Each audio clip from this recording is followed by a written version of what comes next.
कहानी चतुर राजकुमार की। परी कहानी। एक समय की बात है, एक राजकुमार को देश विदेश में घूमना बहुत पसंद था। एक दिन उसने अपना एक विश्वसनीय सेवक अपने साथ लिया और अपने राज्य से चल दिया। वे दोनों चलते चलते एक घने जंगल में पहुंच गए।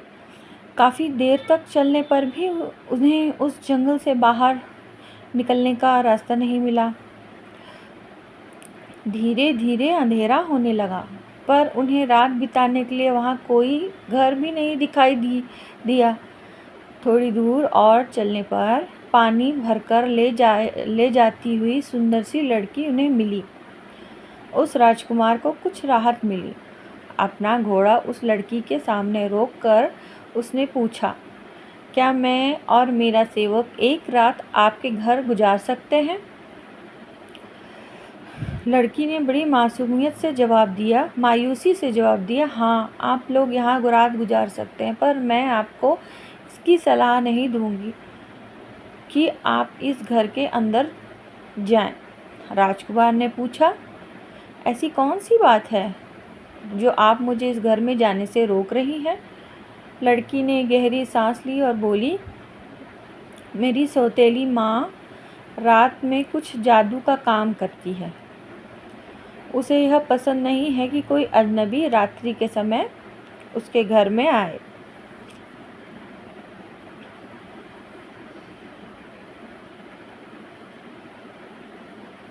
राजकुमार को लगा वह सचमुच एक जादूगरनी के घर पहुंच गया है, पर रात के अंधेरे में उस घने जंगल में किसी और जगह ठहरना भी खतरे से खाली नहीं था। अतः उसने सोचा कि अगर मैं जंगल से बाहर रहूँगा तो भी मरने का डर है, और अगर इस जंगल के घर में रहूँगा तो भी मौत का डर है, तो क्यों ना मैं यहीं पर रात गुजारूं। जब राजकुमार ने उस लड़की के घर में ही रात गुजारने की विनती की, तो उस लड़की ने उससे चेतावनी दी कि उसकी माँ का दिया हुआ न खाए और ना ही कुछ पिए। रात में केवल सोकर वह सेवक सहित तड़के ही यहाँ से निकल जाए। राजकुमार उस लड़की की बात पर राजी हो गया। जैसे ही राजकुमार और उसका सेवक उस छोटे से अंधेरे घर में घुसे, उन्हें एक कोने में आग जलती हुई दिखाई दी। आग के सामने एक औरत बैठी हुई थी, जिसकी लाल लाल आंखों से गुस्सा साफ दिखाई दे रहा था। राजकुमार और उसके सेवक ने उस औरत को नमस्कार किया, तो उसने उन दोनों को एक कोने में बिछे हुए बिस्तर पर बैठने के लिए कहा। राजकुमार चुपचाप बिस्तर पर और उसके पास जमीन पर उसका सेवक बैठ गया। उस औरत ने उन्हें जब कुछ खाने के लिए दिया तो दोनों ने यह कहकर मना कर दिया कि उन्हें भूख नहीं है, वे थके हुए हैं और जल्दी ही सोना चाहते हैं। दोनों शांति से सो गए और सुबह जल्दी उठकर चलने की तैयारी करने लगे। जैसे ही राजकुमार अपने घोड़े पर सवार हुआ, वैसे ही वह जादूगरनी बाहर निकल आई और बोली, मैं तुम्हारे जाने से पहले कुछ पीने के लिए लाती हूँ, तुम दोनों मेरी प्रतीक्षा करो। जैसे ही वह जादूगरनी अंदर गई, राजकुमार अपने घोड़े और उस घर से दूर ले गया, पर उसका नौकर अपने घोड़े की काठी ठीक करने में लगा हुआ था। जब वह औरत हाथ में 2 गिलास लेकर उस सेवक के पास पहुंची, तो राजकुमार को वहां ना देखकर उस सेवक से बोली, लो, इस गिलास का शरबत भी तुम पी लो और तुम्हारा दूसरा गिलास अपने मालिक के लिए ले जाओ।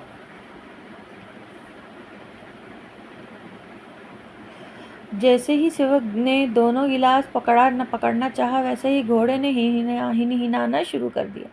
अतः दोनों गिलास छूटकर उसी घोड़े पर गिर गए और देखते ही देखते घोड़ा वहीं ढेर हो गया। सेवक यह सब कुछ देखकर बहुत डर गया और अपने मालिक के पास दौड़ गया। राजकुमार कुछ दूरी पर उसी का इंतजार कर रहा था।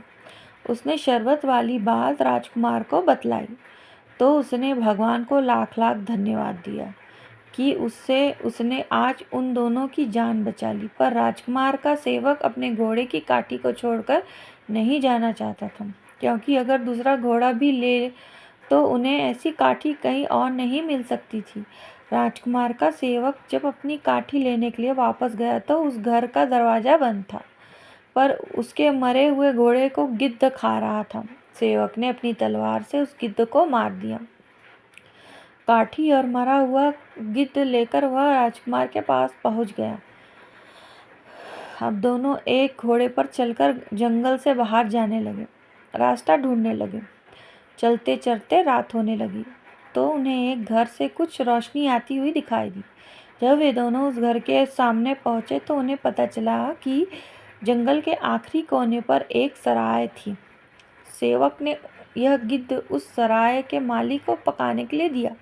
उस समय उस सराय में 12 डाकुओं का एक दल खाना खाने के लिए आया, तो सराय के मालिक ने उस गिद्ध का सूप तैयार करके उन्हें पेश किया और थोड़ा सा अपने लिए भी रख लिया।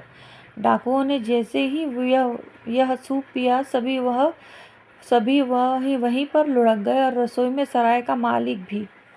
सराय के मालिक की बेटी वहां पर जीवित बची थी। उसने डाकुओं द्वारा लूटा हुआ धन इन दोनों को अपने साथ ले जाने के लिए कहा, पर राजकुमार बोला, ये सारा खजाना तुम अपने पास रखो, हमें इसकी ज़रूरत नहीं है।